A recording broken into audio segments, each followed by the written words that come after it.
O primeiro semestre deste ano aqui em Goiânia registrou um alto número de acidentes de trabalho. A situação fica ainda pior quando a classificação aponta que mais da metade dos casos é grave. 1987, uma descarga elétrica deixa o eletricista Valdenor sem 2 braços e uma perna. 2008, a serra circular de um frigorífico decepa um braço e uma perna de José Luiz. Acidentes de trabalho que deixaram marcas para o resto da vida. Acidente de trabalho é o que ocorre pelo exercício do trabalho a serviço da empresa ou pelo exercício do trabalho dos segurados, referidos no inciso 7º do artigo 11 desta lei, provocando lesão corporal ou perturbação funcional, que cause a morte ou a perda ou redução permanente ou temporária da capacidade para o trabalho. O texto que acabou de ser lido pela juíza Silene Coelho descreve muito bem o que é considerado para a justiça um acidente de trabalho. Fato que, infelizmente, muitos trabalhadores estão submetidos, mas graças à Lei de Consolidação Trabalhista, a CLT, eles estão cada vez mais alcançando direitos importantes que resgatam a cidadania. Em seus 70 anos, vários aspectos foram mudando e a justiça cada vez mais atuando com o devido rigor. Em 1987, seu Valdenor, eletricista aposentado mostrado no início da matéria, se envolveu num acidente durante uma jornada de trabalho. Em contato com a rede de alta tensão, ele perdeu os 2 braços e uma perna.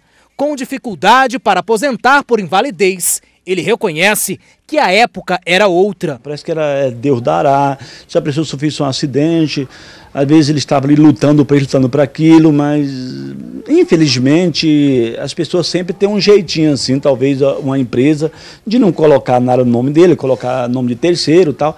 Aí a coisa é complicada, sabe? Eu estava trabalhando, era uma empresa pequena, né? Não tive assistência de nada. Um terrível acidente também deixou marcas para sempre neste rapaz de 32 anos. Em 2008, José Luiz foi puxado por uma serra circular de um frigorífico em Palmeiras de Goiás, sul goiano. Ele perdeu um braço e uma perna.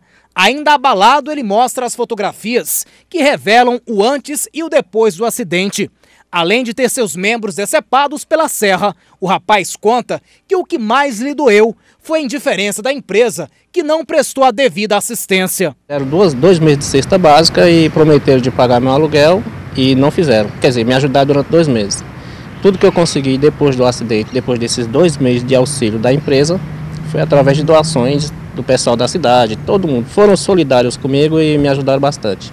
Porque o dia da minha pensão só dá para pagar aluguel. Se a empresa faltou com a obrigação, foi na Justiça Trabalhista, onde ele encontrou apoio. O Tribunal Regional do Trabalho da 18ª Região manteve sentença de 1º grau e ele acabou recebendo uma indenização de R$160 mil.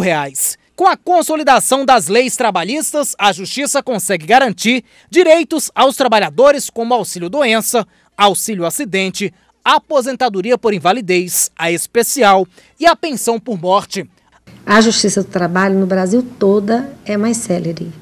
Por quê? Porque lida com direitos ligados ao patrimônio do trabalhador e ele precisa de uma justiça célere. Nós temos prazos exíguos, conseguimos entregar a tutela jurisdicional em prazos de 4, 5 e até 6 meses.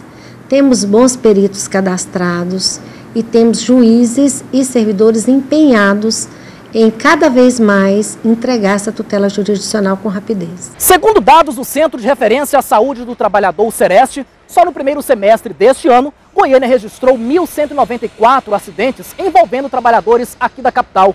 Deste total, 677 foram considerados graves, ou seja, 52,2% deste total. Neste mesmo período, 1.400 processos foram protocolados na Justiça do Trabalho, o que é melhor. A maioria deles acabou garantindo os direitos dos trabalhadores. As pessoas estão acreditando mais na Justiça do Trabalho porque ela tem se mostrado mais e tem se mostrado com efetivos resultados. E também a industrialização, ela gera mais acidentes de trabalho. O que as empresas têm que fazer é investir na prevenção. O presidente da Comissão de Direitos do Trabalho da OAB Goiás dá dicas de como obter sucesso nas ações nestes 70 anos de CLT. A principal delas é escolher bem seu defensor. O advogado, ele é o primeiro juiz da causa, porque ele, tomando conhecimento daquele problema, ele vai saber avaliar as medidas a serem tomadas. Com tantos motivos para comemorar os 70 anos da CLT, um dos desafios é a reinserção social dos trabalhadores sequelados e melhores políticas públicas de inclusão social de cada um. Com a aposentadoria garantida, seu Valdenor conseguiu driblar os desafios. Ele dirige e até toca bateria, inclusive gravou um DVD.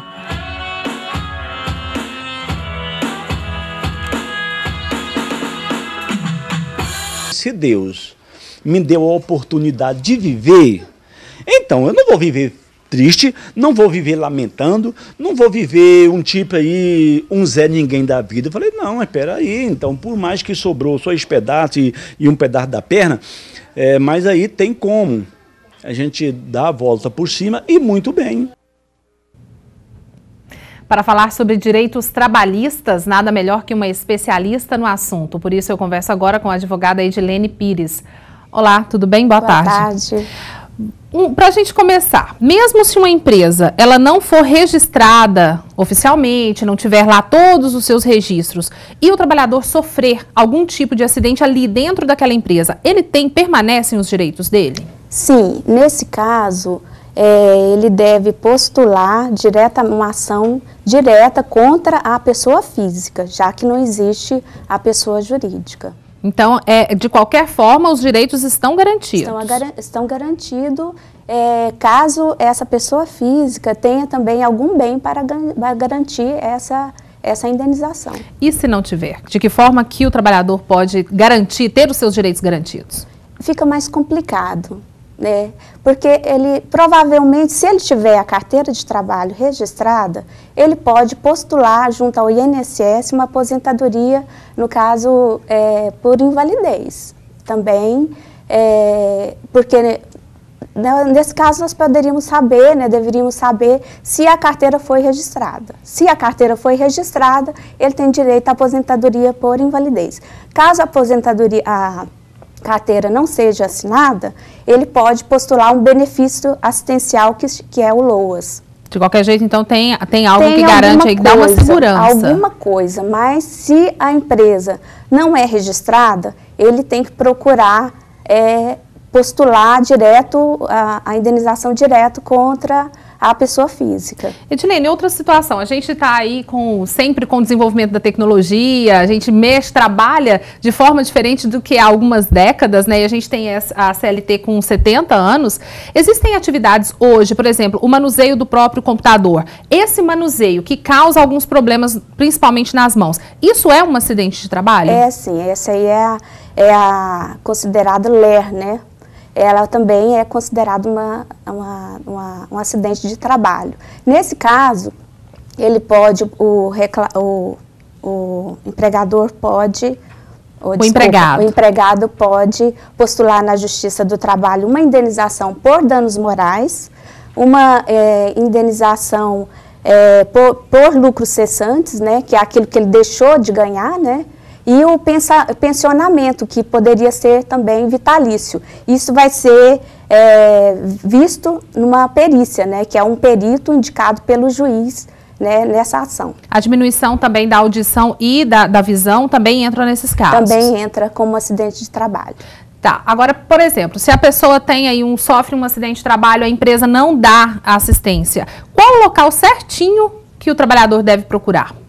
Ele deve, primeiramente, constituir um advogado da confiança dele e postular junto à Justiça do Trabalho a indenização por danos morais, por danos materiais, que é o pensionamento, tá? E também, independente disso, procurar também o INSS para ter o seu benefício garantido. Que bom, né, que a gente tem aí essas condições e a gente sabe que, até na própria reportagem foi colocado que a Justiça do Trabalho tem aí essa situação de ser um pouco mais célere do que as demais que a gente tem no país. Claro. Bom, Edilene, muito obrigada por nos informar. Obrigada, TV PUC, pela oportunidade.